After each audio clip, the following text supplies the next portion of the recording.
हिंदी साहित्य में आज सुनिए सपना सिंह की लिखी हुई कहानी दो बहनों की कहानी। सपना सिंह जी चर्चित कहानीकार हैं। देश की स्तरीय पत्र पत्रिकाओं में इनकी कहानियां प्रकाशित हुई हैं और होती रहती हैं। प्रस्तुत है कहानी मेरी ज़बानी। मैं हूं सीमा सिंह। कुछ पुराना सा शीर्षक है ना। दो बैलों की कथा सा ध्वनित होता है, पर क्या करें, एक के साथ दूजे की बात आपसे आप आ जाती है। एक की बात करो, दूसरे की बात चलना लाजिमी हो जाता है। विवाह के बाद जहाँ मैं गई थी वो छोटा सा कस्बा नुमा शहर था और नया नया जिला बना था। वहाँ के सांसद पुराने धाकड़ नेता थे और उन्होंने विकास के नाम पर उस छोटे से कस्बे में कई फ्लाईओवर बना दिए थे। मेरे ननद नंदोई भी वहीं थे। प्रशासनिक हलकों की खबरें अक्सर सुनी सुनाई जाती थीं, क्योंकि मेरे ससुर जी भी पशुपालन विभाग के उप निदेशक के पद पर पोस्टेड थे।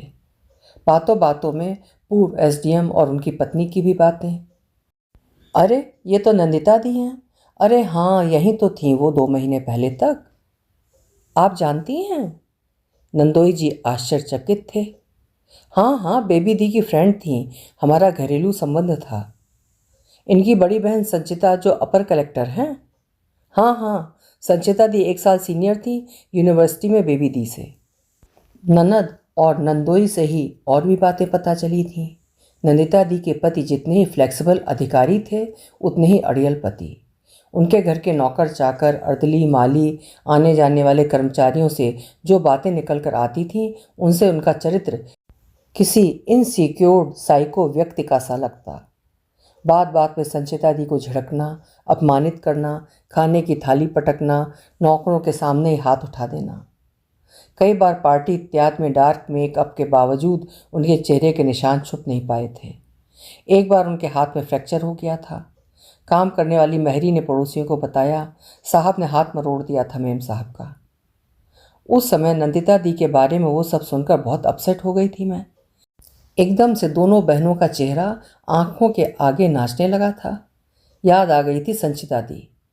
ए मैडम जी, तनी पानी पी के आवत तानी हमनी के, ठेठ भोजपुरी में कहा जाता। उधर मैडम लिसन लिसन कहती रहती, उधर संचिता दी क्लास के बाहर। पूरी क्लास ठहाकों से लहालोट। मैडम की लाल आंखों को दता बता अगले ही पल संचिता दी, हमने क्या आ जाए मैडम जी, कहती क्लास में दाखिल। फिर ठहाकों का दौर। वो गोरखपुर का शायद पहला और सबसे पुराना गर्ल्स स्कूल था, जो पूर्णतः मिशनरी था।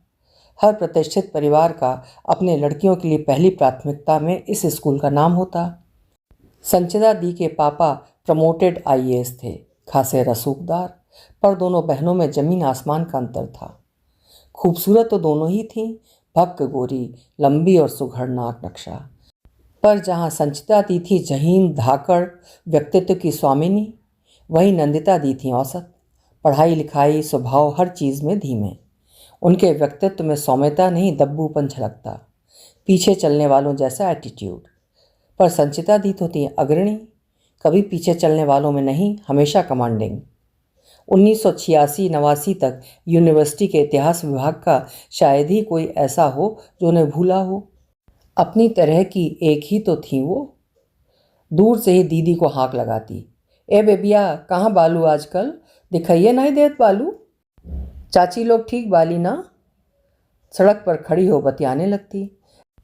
और ऐसे ही एक बार पास से गुजरते एक लड़के ने उनकी खिल्ली उड़ाने वाले अंदाज में कमेंट पास किया था और वो तुरंत पलटकर उस लड़के को रोक ललकारते हुए अपनी कॉन्वेंटी इंग्लिश में अच्छा खासा लेक्चर सुना डाला था।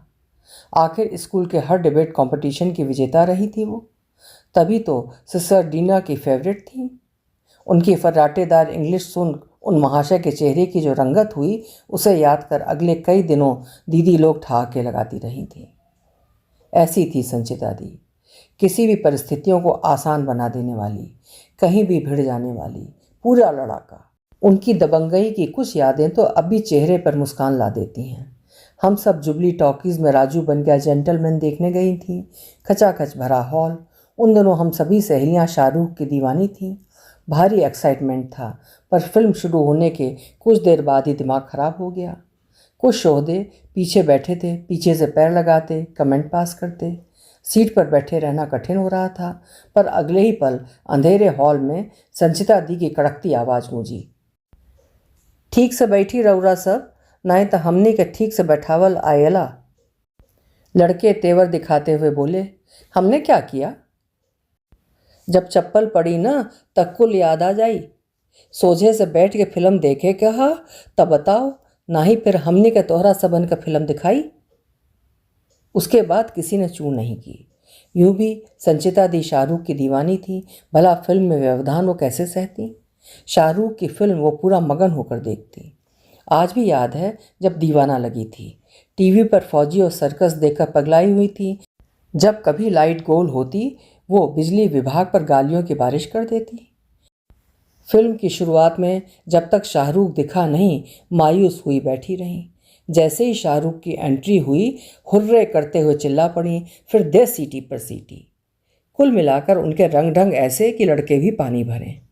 कोई लड़का उनके पास फटकता भी नहीं था, सिवाय अभय भैया के।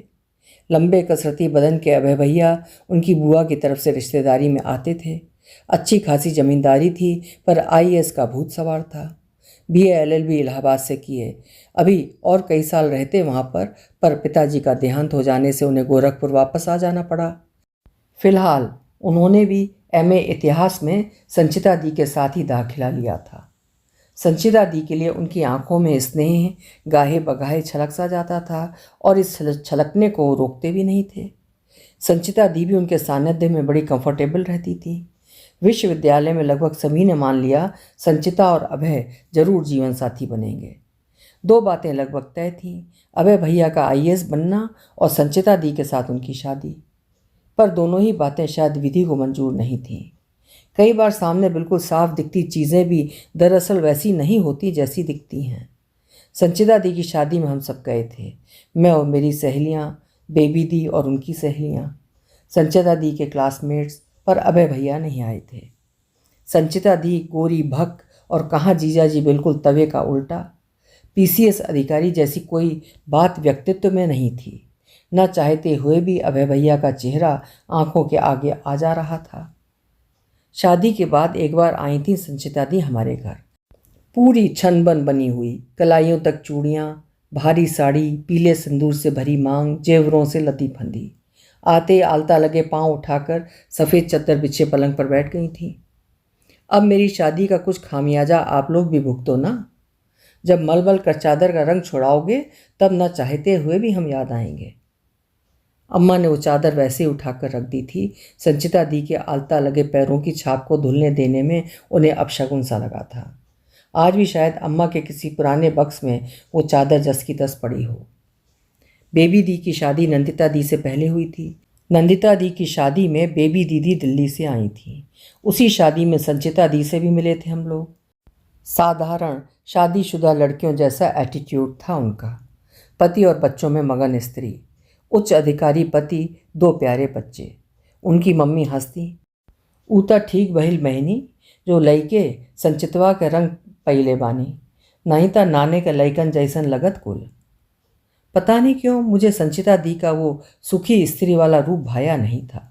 सच, विवाह लड़कियों को खा जाता है पूरी तरह। संचिता दी माने बिंदास बेधड़क लड़की जो हर लाइन की धज्जी उड़ाती थी। अपनी स्वतंत्र सोच, स्वतंत्र व्यक्तित्व, कैसे तो हाँ जी मार का ठस औरत में तब्दील होती जा रही थी। उधर माँ और चाची लोग तो ठंडी सांसें भर रही थी उनके ठाट बाट देखकर। आरबी सिंह जी ने तो अपनी दोनों बेटियों के लिए अफसर दामाद ढूंढे। राज करेंगी बेटियां, गाड़ी बंगला, नौकर चाकर, रुपया गहना, आखिर लड़कियों के लिए इससे ज़्यादा सुख आदमी क्या चाह सकता है। अम्मा लोग उसी ज़माने की थीं जब लड़कियों के लिए आईएएस पीसीएस लड़के मिलना मानो उनके भाग जगना। इंजीनियर डॉक्टर भी ऊंची हैसियत वालों के लिए रिजर्व होते।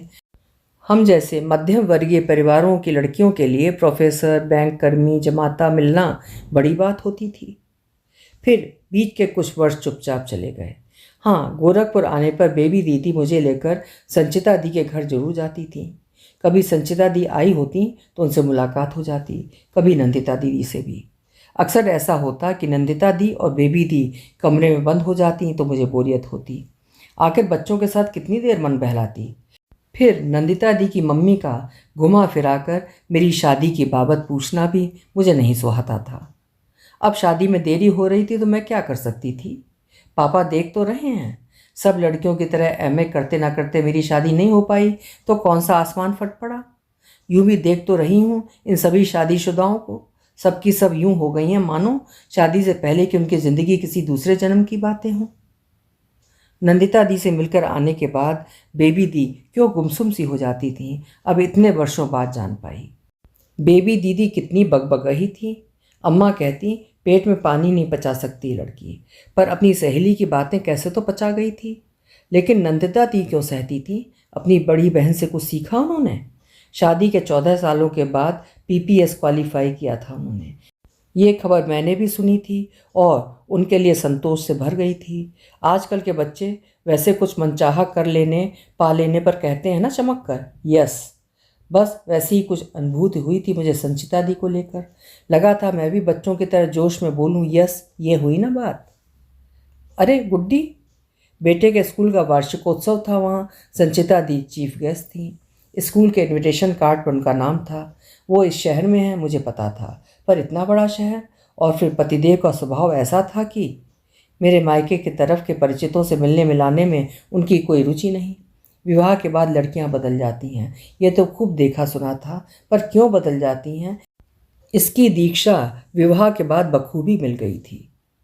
उनका मुझे इस तरह पुकारना और फिर बेहद आत्मीयता से ठेठ भोजपुरी में ही हालचाल पूछने लगना आसपास खड़े लोगों को न सिर्फ हैरान कर रहा था, बल्कि अचानक से बेटे के स्कूल में मैं महत्वपूर्ण बन उठी थी। उनका आत्मीयता से ही कहना, तुम्हें मालूम था ना मैं यहाँ हूँ, फिर मिलने क्यों नहीं आई, मुझे संकोच से भर गया। आप व्यस्त रहती होंगी ये सोचकर। अपना पता दो, इस संडे गाड़ी भेज दूंगी। नो, कोई बहाना नहीं चलेगा। संडे ठीक 12 बजे उनका ड्राइवर आ गया। पति और बच्चों के बिना ही मैं गई। पतिदेव ने पहले मना कर दिया था और पहली बार बच्चों के साथ मैं जाना नहीं चाहती थी। अकेले जाना एक तरह से मेरे लिए अच्छा ही था। संचिता दीदी और जीजा जी ही थे। जीजा जी कहीं निकलने वाले थे। दीदी सुगर गृहिणी की तरह नौकरों को निर्देश दे रही थीं। जीजा जी बीच बीच में मुझसे भी बतिया रहे थे। सब कुछ एक नॉर्मल फैमिली की तरह ही था। सच, अफवाहें भी क्या गजब ढाती हैं। संचिता दी और एक्स्ट्रा मैरिटल अफेयर, सोचा भी नहीं जाता। उनकी शख्सियत तो ऐसी नहीं थी कि अगर ऐसा कुछ होता तो निश्चित ही उसकी कुछ परिणति भी होती। आधा अधूरा उनको कुछ सूट नहीं करता था। अच्छा साली साहिबा, मैं चला। अब आप अपनी दीदी से जी भर गप्पे मारिए। इन्होंने खास आपके लिए ही आज छुट्टी ली है, वरना हम लोगों की छुट्टी कहाँ। कहकर जीजा जी चले गए। 10 मिनट में मैं आई, कहकर दीदी बाथरूम में घुस गई। नहा कर आई तो ढीले कुर्ते सफ़ेद सलवार में खूब फ्रेश लग रही थीं। आकर सोफे में मेरे पास ही धंस गई। सबकी खबर लेती रहीं, बेबी दीदी की, चाची लोगों की, अम्मा की। मेरे भीतर भी ढेरों प्रश्न थे, उनको लेकर, नंदिता दी को लेकर, इधर उधर से सुनाई पड़ जाती अफवाहों को लेकर। लगा अभी पूछ लूँ, क्या पता ये एकांत फिर जुटे ना जुटे। मैंने कुरेद दिया और दीदी शुरू हो गई। तो क्या मालूम ना बटले हुई, पापा हमनी खातिर आईएसए पीसीएसए दामाद खोजत रहन। घर खानदान पर्सनैलिटी कुछ नहीं, बस लइका अफसर हो।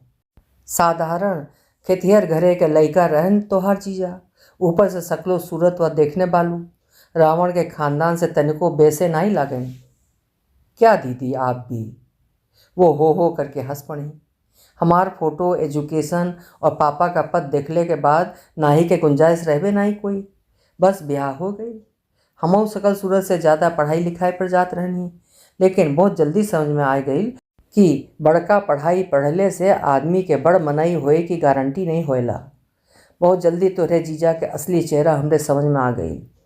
हमार बड़ाई, हमार सराहना इनके बर्दाश्त से बाहर लगे। इन्फीरियरिटी कॉम्प्लेक्स और इनसिक्योरिटी दोनों के भयानक कॉम्बिनेशन है उनके में। बात बात में झिड़कना, नीचा दिखाना, अपनी पढ़ाई, अपने रुतबे की डींगे हाँकना। याद है शादी से पहले मैं कैसे गलत होते देखकर लड़पड़ा करती थी। माँ इसके लिए हमेशा मुझे फटकारती, क्या ज़रूरत है दूसरों के फटे में टांग अड़ाने की। पर अन्याय होता देख चुप लगा जाना, इसलिए कि वे अन्याय मेरे साथ नहीं किसी और के साथ हो रहा है। ये मेरी फितरत ही नहीं थी। पर अब तो ये था कि दूसरों को क्या कहूँ, अपने साथ ही कुछ सही नहीं कर पा रही थी। विरोध करने, तर्क करने पर वो सभ्यता की सारी सीमा लांघ जाता था। घर वालों, नौकरों, बच्चों के सामने बेइज्जत होती थी। मन मारकर चुप रहने लगा सरेंडर कर देने शायद हालात सुधरे, पर उसका रवैया नहीं बदला। बच्चे बड़े हो रहे थे। पिता की देखा देखी वे भी मुझसे ढंग से बात नहीं करते। उनका टिफ़िन तैयार करना, उनके कपड़े धुले प्रेस किए हों, उनके जूते पॉलिश किए रहें, उनका होमवर्क समय से पूरा हो जाए, बस उनकी ज़िंदगी में भी मेरी यही अहमियत बन गई थी। ये एक फैक्ट है, घर वैसा ही होता है जैसा घर का मालिक होता है, और घर का मालिक हमेशा पुरुष ही होता है। पता है, जब कभी पुरानी बातें, पुराना एल्बम या ऐसा कुछ याद आता तो मन में टीस उठती। मैं क्यों होती जा रही हूँ ऐसी? लगता पहले वाली संचिता गुम हो गई है और गला फाड़कर चिल्ला रही है। कुछ समझ में नहीं आता कि क्या करूँ ऐसा कि अपना आप मुझे मिल जाए। मेरे पास सब कुछ था, अच्छी भली गृहस्थी, बच्चे, समृद्धि से भरा जीवन, पर शायद ही ऐसा कोई दिन हो जब मैंने अपने आप को भूला हुआ न पाया हो। हर दिन मैं अपने आप से हजारों प्रश्न करती। विश्वास करोगी, अपने अस्तित्व की पहचान के लिए मैंने एक बार घर के पास एक स्कूल में महज 700 रुपयों की नौकरी की। पतिदेव ने उसकी भी हंसी उड़ाई। एक दिन उसे भी छोड़ आई। पतिदेव के व्यंग या तानों से नहीं, बल्कि 4 दिन की छुट्टी के एवज में स्कूल प्रबंधन ने 100 रुपये काट लिए थे। इतना अपमान लगा कि फिर गई ही नहीं।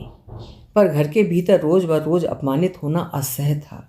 ये ख्याल जीने नहीं देता कि मैं अपना पालन पोषण स्वयं नहीं कर सकती। रोटी और छत के लिए अपने आप को इस तरह जलील होने देती हूँ। पढ़ती खूब थी, लगा अब सीरियसली पढ़ूं। मायके आई तो वापसी में किताबों से भरा बैग भी ले आई। प्रतियोगी परीक्षाओं से संबंधित पत्रिकाएं मंगाने लगी। पतिदेव को बताया कि बड़े हो रहे बच्चों के लिए है ये। समाचार ध्यान से पहले भी सुनती थी। करंट अफेयर्स के नॉलेज से अपने आप को अपडेट रखने की आदत पहले भी थी। ये सब अब काम आ रहा था। पति की नौकरी की सहूलियतें कम नहीं थीं। घर में हर काम के लिए चपरासी, और सबसे बड़ी राहत कि पति महोदय घर में रहते ही नहीं थे।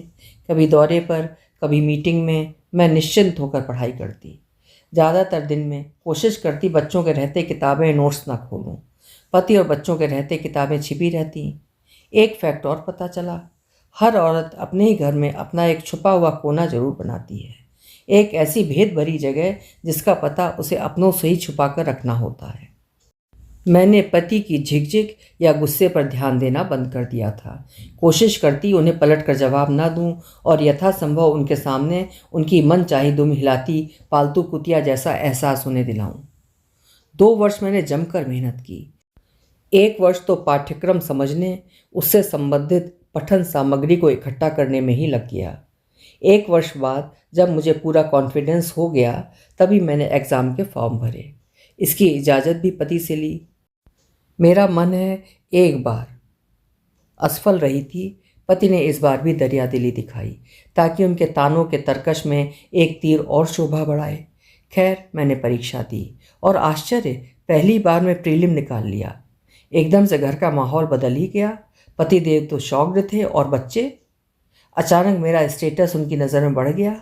एक फैक्ट और पता चला, घरेलू औरतें सारी जिंदगी अचार पापड़ बढ़िया बनाते भले गुजार दें, भोर से लेकर देर रात तक घर के प्रत्येक सदस्य की ज़रूरतों को लेकर जूझती रहें, पर उन्हें वो सम्मान कभी नहीं मिलता जो एक अदद नौकरी दिलाती है। अब तो बच्चे मुझे पुश करते, वो बड़े हो रहे थे, नई से नई करंट बातें मुझ तक पहुंचाते और फिर मेरी याददाश्त की जांच करते। और उसी दौरान एक और फैक्ट की डिस्कवरी मैंने की। औरतें सिर्फ अपने पति और बच्चों की निगाह में अपनी जगह तलाशती हैं। कोई और पद प्रतिष्ठा इस एक जगह से निचले पायदान पर ही होती है। बहरहाल, एग्ज़ाम मैंने पास कर लिया। आज इस पद पर हूँ। संचिता दी ने गहरी लंबी सांस ली। लेकिन बाकी बातें, आपके बारे में वो सब? देखो यार, औरतें चाहे जहाँ पहुँच जाएं, आदमी की निगाह में वो सिर्फ एक मादा ही होती हैं। ये भी एक फैक्ट ही है। किसी से हंसकर बोल लो तो बातें बनते देर नहीं लगती। अब वो प्रकरण शांत हो गया है। और नंदिता दी, मैं सब कुछ जान लेना चाहती थी, फिर जाने कब ऐसा सुयोग जुटे, फिर जाने कब दी इस मूड में मिलें। लगता है कोई कहानी लिखने का आइडिया आ गया है तेरे दिमाग में। दीदी बताइए ना नंदिता दी के बारे में, कैसी हैं, कहाँ हैं वे? वैसी ही हैं जैसा कोई हो सकता है जल्लाद आदमी को सहते हुए। मुझे तो उस पर इतना गुस्सा आता है, पर उसे लगता है पीड़ा में प्लेजर मिलता है। अपनी काया हर व्यक्ति को खुद तोड़नी होती है। हम दोनों की परवरिश एक जैसी हुई, एक जैसी शिक्षा और एक जैसी शादी। कोई नहीं कह सकता कि उसके साथ भेदभाव हुआ है। किस्मत देख, दोनों के पति काले कलूटे और इक्वल पोस्ट पर। दोनों का मन मिजाज भी एक जैसा। दोनों पत्नियों को सेक्स पार्टनर और बच्चा पैदा करने की मशीन से ज़्यादा तवज्जो नहीं देते। यूँ भी ज़्यादातर मर्द औरत को अपनी सेक्सुअल प्रॉपर्टी समझते हैं। सखा समान साथी सिर्फ एक फैंटेसी है। साथी बनते ही सखापन हिरा जाता है, और यूँ भी सखा से ज़्यादा मालिक बनना ही पुरुषों को आकर्षित करता है। अपनी नियति हम औरतों को खुद तय करनी होती है। या तो छत और रोटी के लिए पालतू बन जाए, या फिर अपने सम्मान के लिए, अपने मनुष्य होने के एहसास के लिए अपनी छत और अपनी रोटी का जुगाड़ अपने श्रम, अपने कौशल के सुपुर्द करे। नंदिता को पालतू बन जाना ज़्यादा आरामदायक लगता होगा। क्या हुआ जो कभी कभार पति ने 2-4 तमाचे जड़ दिए, या बाह मरड़ दी, या चेहरे पर पड़े काले निशान छुपाने के लिए अतिरिक्त मेकअप करना पड़ा? दीदी, आप हमेशा से मेरी रोल मॉडल रही हैं। आपको सैल्यूट करने को जी चाहता है। नंदिता दी के लिए उदासी महसूस करने के बावजूद संचिता दी के जज्बे के प्रति आदर भाव व्यक्त करने से मैं खुद को रोक नहीं पाई। आखिर कितने होते हैं ऐसे जो स्वयं को साबित कर पाते हैं? अरे मैं अकेली नहीं जो शादी के 15 साल बाद अधिकारी बनी हूँ। मेरे साथ ही थी ट्रेनिंग में चंचल जी। उन्होंने भी शादी के 15-16 वर्षों बाद ये परीक्षा पास की थी। बस हमारी कहानी में डिफरेंस ये था कि मैंने पति की प्रताड़ना के विरोध स्वरूप इधर का रास्ता अपनाया, और उन्होंने पति के सहयोग और प्रोत्साहन से। तो यार, इस दुनिया में हर तरह के लोग हैं। अब साली अपनी किस्मत ही धोखा दे जाए तो किसे दोष दें? कहकर वो मुक्त हंसी हंस दी थी। आज भी उनकी वो हंसी, उनके वो फैक्ट्स याद कर मेरे होंठ मुस्कुराहट से फैल जाते हैं, पर अगले ही पल वो मुस्कुराहट सिमट कर उदासी में परिवर्तित हो जाती है। नंदिता दी जो याद आ जाती हैं। अभी आप सुन रहे थे सपना सिंह जी की लिखी हुई एक उम्दा कहानी, 2 बहनों की कहानी। उम्मीद है आपको ज़रूर पसंद आई होगी। अगर पसंद आई है तो कहानी को लाइक ज़रूर करिएगा, और हिंदी का श्रेष्ठ साहित्य सुनते रहने के लिए मेरे चैनल्स को सब्सक्राइब भी करिएगा। कल फिर मिलेंगे। आपका समय शुभ हो।